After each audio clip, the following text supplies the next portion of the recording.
Hey guys, sorry I wasn't able to be in class today. Unfortunately, I think I might be coming down with the flu, but I wanted to make sure that we stay on track. So we're going to go ahead with the beginning part of our PowerPoint on Age of Isms. As you can see, there's several different isms that we're going to be learning about, but today primarily we're going to be focusing on nationalism and liberalism. So to give you a heads up, I know you already watched a Paul Sargent video last night regarding the overview of the Age of Isms, but he does another video on it as well. I'll go ahead and put this link in the comments, or in the description, excuse me, but I want you to kind of take notes on each of the 5 isms that he's going to discuss because it gives you a heads up on what we're going to be learning. Okay, so the first one we're going to be talking about is nationalism. And nationalism was a very, very important ism during this time because it's going to affect many people's lives and eventually going to lead Europe into the world wars as well. And we're going to define it and then talk about how it affected Europe. This really is a time of repression, revolution, and reform. And let's figure out why. So the last content that we discussed, where we left off, is discussing the Congress of Vienna.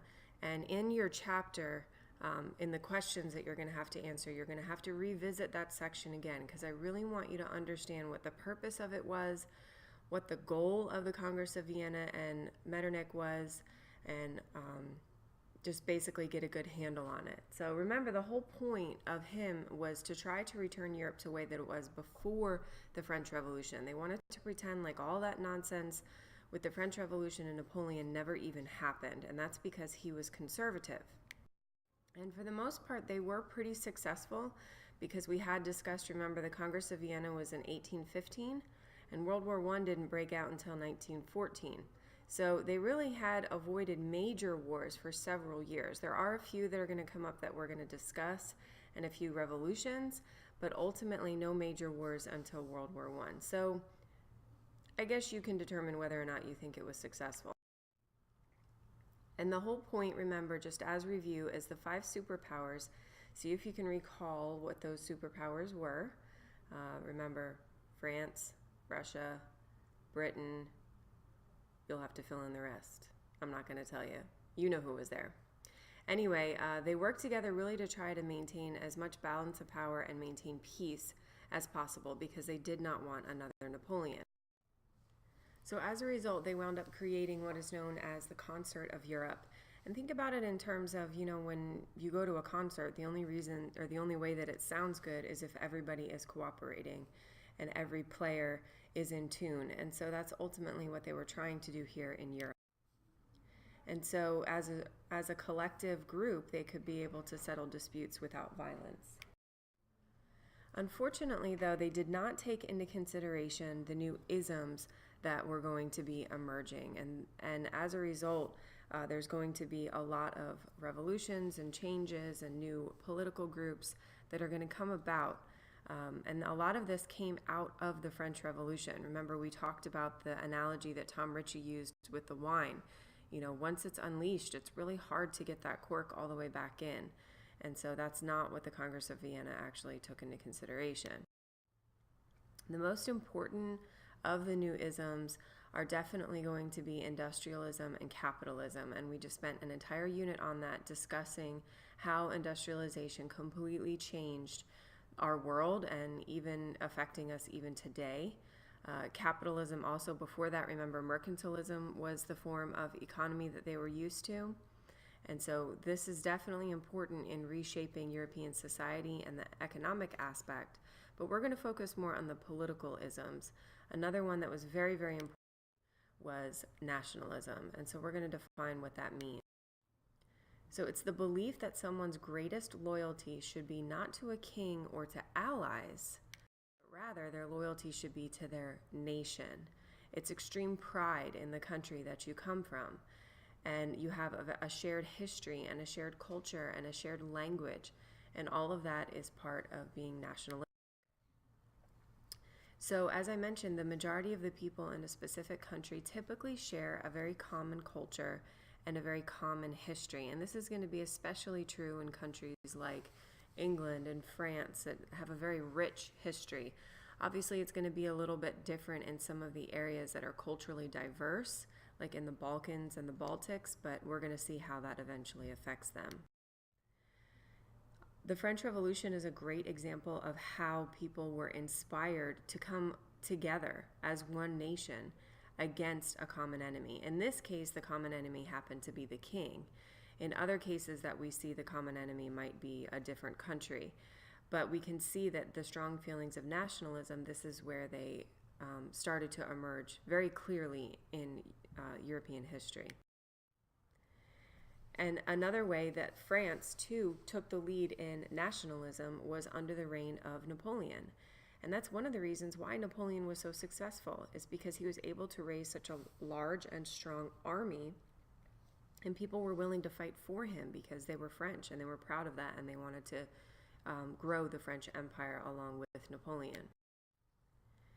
And so, as I mentioned before, with strong feelings of nationalism, people are more willing to fight for their country, and they're much more willing to fight all the way to the death in battle.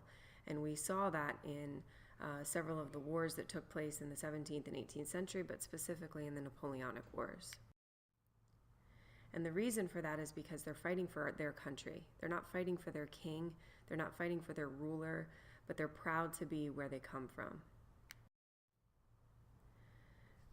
France, although it was very nationalistic, another ism that we're going to introduce is that during its revolutionary period from 1789 to 1815, it is considered to be one of the most liberal powers in Europe.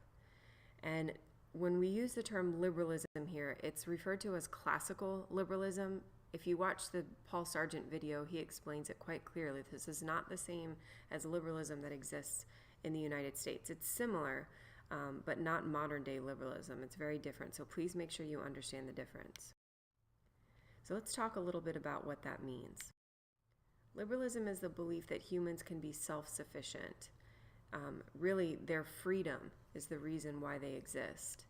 And so we can see how this is very, very clear by means of the French Revolution, because they wanted to be self-sufficient. They didn't want to have to answer to an absolute power or a king, but they wanted to be able to be free or have their human rights recognized.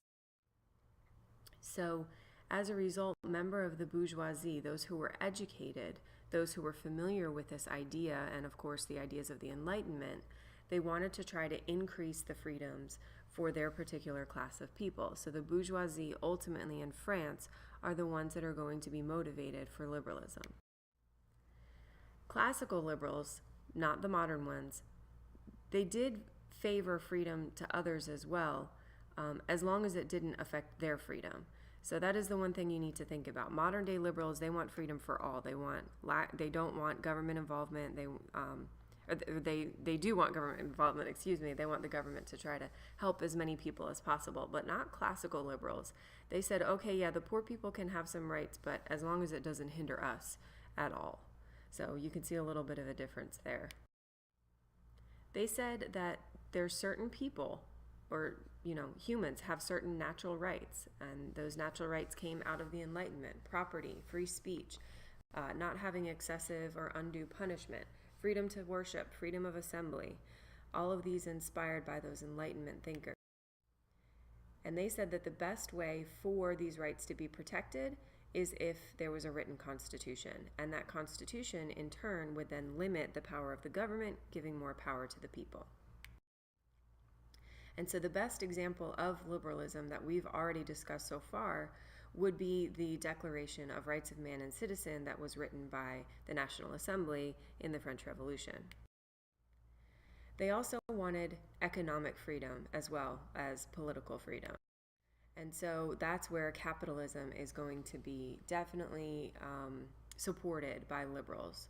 And so laissez-faire capitalism is pretty much the embodiment of a liberal economic policy, because it means that the government is not involved and they have the freedom to work the economy as they please. Now, we're not going to go into capitalism at this moment, but keep that in the back of your mind. We are going to be moving into capitalism later on. Basically, they did see that economic inequality, it's completely unavoidable. You're going to have rich, you're going to have poor, you're going to have social classes. So therefore, it's acceptable And so that's why they supported capitalism. We know that socialists are going to feel the complete opposite, but ultimately liberals are going to support capitalism.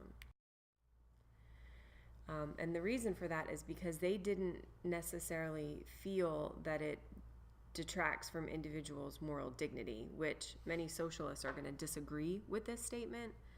And that's why they agreed with this inequality. And that's an ongoing debate that we'll discuss further.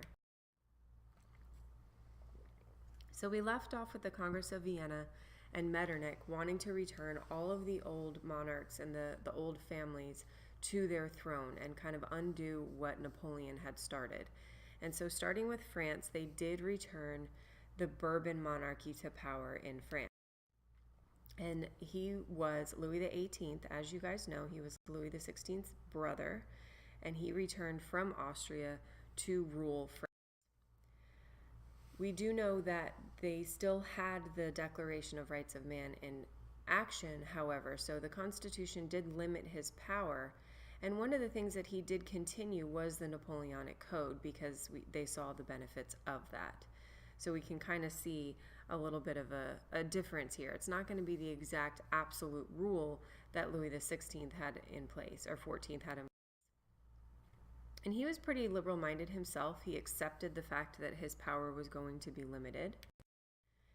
Unfortunately, though, when he was nearing the end of his life and his younger brother Charles was going to take over the throne, he was the exact opposite. Instead, he was very conservative. He was a supporter of Metternich and restoring the old order or the absolute monarchy and returning to the Ancien regime. So as a result, when Louis died in 1824 without an heir, he was replaced by his brother Charles, Charles X.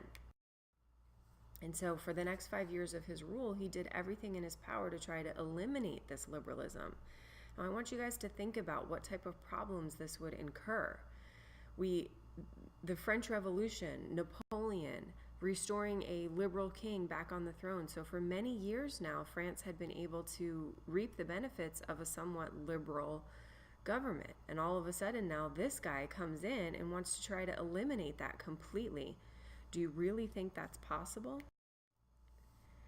And so they decided to have elections in the French Parliament. And the Liberal Party actually was the one who won the landslide victory in 1830. And so when Charles heard about this, he tried his best with his newfound power to take as much power away from the people as possible. Again, how do you think this is going to be received? So just like you thought, and in times past, just like France is really, really good at, they broke out into mass riots in the streets of Paris. And so this just shows you the power of these isms as they started to come out during this time period. And so eventually Charles realized that there was nothing he could do. The power of the people was too strong, so he abdicated his throne or gave it up, and he fled France in good Bourbon fashion. Many of them like to do that, I guess. And so the leaders of the movements at this particular time happened to be Talleyrand and also a man by the name of Lafayette, and they agreed that it was time for them to appoint a liberal king to the throne of France. So not using the old version anymore where it was just based on the Bourbon family, but instead they would appoint someone themselves to be king of France. And they decided to elect a king by the name of Louis Philippe, and he happened to be known as the bourgeoisie king because he came out of the middle class. He came out of the bourgeoisie, and they actually really liked him, and he wound up ruling over France very peacefully for the next 15 years. In the meantime, we're kind of going backwards here a little bit. Sorry to confuse you, but I want to go back to nationalism for just a moment. When all of this was happening, specifically when things were happening during the reign of Napoleon, the idea of nationalism is going to spread beyond just Europe. Instead, it's going to spread to Latin America. And you guys watched a video about this in class today, so you understand the intricacies of the Latin American revolutions. But what it wound up happening is it threatened to force both the Spanish out of the Americas and also upset the concert of Europe, because there was this controversy, and it would really upset the peace that was happening in Europe at the time. And so you understand the intricacies of those revolutions because you watched it in the video. I'm not going to go into much detail on that. However, as a result, the United States also was going to get involved because the president at the time was Monroe, and he issued what is known as the Monroe Doctrine. And this stated that America would be the protector of all of the Americas and that Europeans should stay out. So really they were kind of claiming the role of Big Brother, allowing the Latin American countries to maintain their independence with the hopes that the Europeans would never colonize again. Now, this was kind of like a twofold thing here. Yes, they were trying to do the right thing, but in reality, they wanted to monopolize the trade as well. And that was same with the British. They supported the idea and they said, yeah, totally, absolutely, let them become independent. That way we can trade with them freely. And that's exactly what happened. So that's just a side note, kind of giving you an idea of how nationalism spread even to the other side of the world, and something else that was happening during this time period. Okay, so back to France. They had supported Spain and the concert in Europe during this particular time period. And the reason for that is because of their relationship with the Bourbon monarchy, because there was also a Bourbon on the throne in Spain. And so they did authorize all of this to send troops into Spain in order to try to prevent any uprising that might actually happen even in the country as well. And so we can see how they're starting to form like mini alliances here. Okay, switching gears to a completely different subject for just a moment, but still keeping with the theme of nationalism. We haven't discussed much about the Ottoman Empire in this class, but it is important that you know it still was an empire, actually the longest standing empire in European history. And the Ottoman Empire, unfortunately though, is going to start to decline very dramatically throughout the 19th century. They were run by Muslims. It actually started to decline when Napoleon defeated the Egyptians under his rule, and then it's just going to dramatically decline after that. As a result of its weakness, Greece decided to rise up and claim its independence. They demanded to be free from the Ottoman Empire because they were in fact under under Ottoman control at this time. And so with these new isms that were being created in Europe, including nationalism and also romanticism, they decided, you know what, we have nothing in common with the Ottomans. The Ottomans were Muslims, the Greeks were Greek Orthodox, and they wanted their freedom. And that is really very clearly highlighted in the worksheet that you did in class today. And so at first they begged for help from the Concert of Europe and said, hey, you know, we want to try to prevent war here. Maybe we can come together and come to an agreement, but ultimately we want to be independent from the Ottoman Empire. The Concert of Europe ignored their cries, but eventually the Russians and the British and the French, they all were able to free Greece from the Ottoman control, and Greece was now its own independent country. And that worksheet really helps you understand why these countries decided to help them. Besides Greece, another country that wound up gaining its independence was Belgium, and this was in 1830. They broke free from the Netherlands. And all sorts of other revolutions are going to happen in the 1820s and the 1830s. Eventually, these revolutions, however, were put down by the monarchies. So inspired by the Belgian independence and the Greek independence and even the Latin American independence, several other countries, including those in Austria-Hungary and many of those multinational areas, are going to try to do their best to either overthrow the conservative monarchy or try to gain their own independence from a nationalistic spirit. So really helping you understand ultimately how these isms, specifically liberalism and nationalism, affected the entire continent. But they were not strong enough, and the monarchies were able to pretty much squash most of them.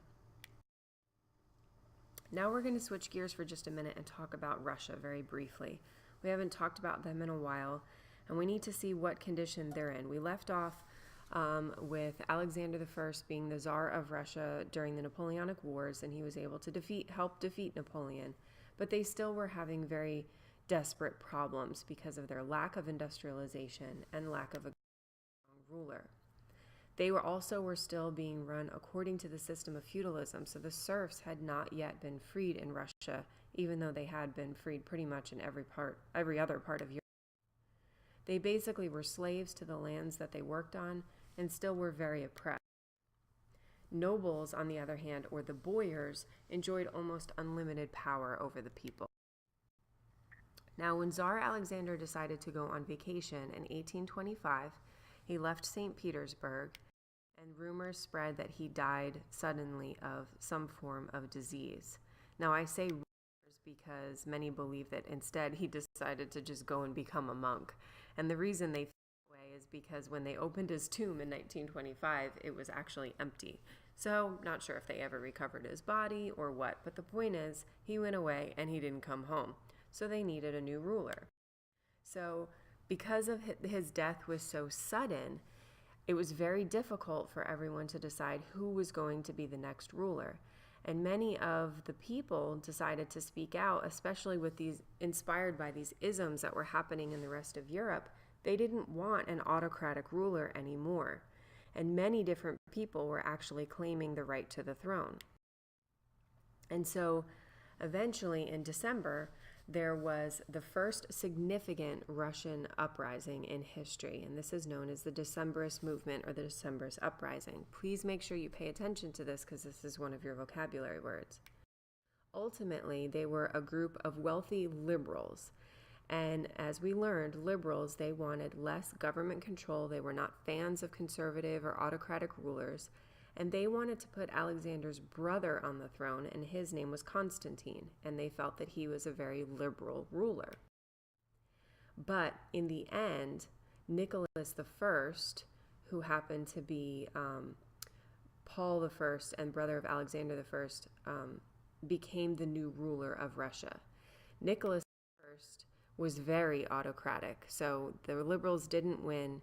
Constantine was not put on the throne, and now Russia was ruled by a very autocratic or conservative ruler, and he believed in absolute rule. So yet again, Russia's put in this pretty tough position. He completely distrusted anything that had to do with liberalism, obviously, because liberalism would be a threat to him. And so he had no faith in the people making any decisions and ruling themselves. Eventually, we'll talk about Nicholas I later because he's the one who takes Russia into the Crimean War, and we will discuss the Crimean War in our next unit.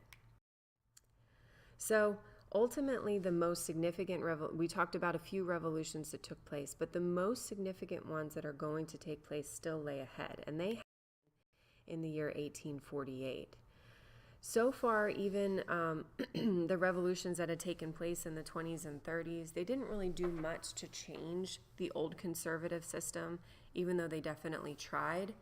But as I mentioned before, those ideas were out there. People were becoming more nationalistic, more liberal, and they wanted to try to eliminate conservatism as much as possible. But as I said, 1848 is considered to be the most important year in the 19th century. Many people consider it a turning point. And that's because several of these revolutions are actually going to be successful. And we're going to watch a series of videos on this that help you understand each of these revolutions and why they worked in some countries and why they didn't work in others. But as I mentioned before, the political situation really we could say was kind of the same as it had been around the year of the French Revolution. A lot of the old kings and monarchs were put back on the throne, but these ideas of nationalism and liberalism were definitely out there. They had completely and dramatically changed European society by 1848, and we're going to see a huge change in that when we discuss those revolutions together. So Louis Philippe, going back to France for just a moment, remember he was the bourgeois king that ruled France for 15 years. Eventually, he started to become unpopular with the people. France, they don't really like people ruling for very long. And so many people actually wished to end his monarchy. And so after massive riots that took place in 1848 by workers and students because they didn't feel that he was liberal enough or really taking care of their needs, he too decided to abdicate or step down from his position. And so the Second French Republic was born. So instead of choosing monarchs, having Parliament choose monarchs, or having them put on the throne based on their family, it was going to be voted who was going to be the next king. And so, unfortunately, there's going to be a struggle in France for quite a while between both the liberal bourgeoisie and the socialist, which go even further than liberalism, and we'll learn about that later. And so it became very difficult to try to decide who the next king was going to be because people were completely split down the middle. And so eventually, when they had their first election, it completely shocked most of Europe because, believe it or not, wait for it, they elected Napoleon Bonaparte III. He actually happened to be the nephew of the emperor that we had discussed before. So they put another Bonaparte on the throne. Isn't that incredible? And so they believed that since he was a member of the Bonaparte family, then sure, there's going to be order and stability, and he's going to save France from all of these different factions that had started to emerge. But he's actually quite an interesting character. He was, I guess it's in the Napoleonic blood, because he was very, very power hungry, and even though he was elected by the people, he wanted to be able to rule as absolutely as possible. And so within just 5 years, he wound up destroying the Second Republic, and he declared himself Emperor Napoleon III. I know, quite humorous when you think about it, following definitely in his uncle's footsteps. And so finally, the last thing that I'm going to ask you guys to do is watch Paul Sargent's video. I'll put this link in the description as well. Who is Napoleon III? And take notes on it and let me know what you learned about this guy. He's going to give you a better overview than I could about his personality and what he did for France. But that's it for nationalism and liberalism. We'll learn about conservatism and capitalism more in our next lecture. Have a good night.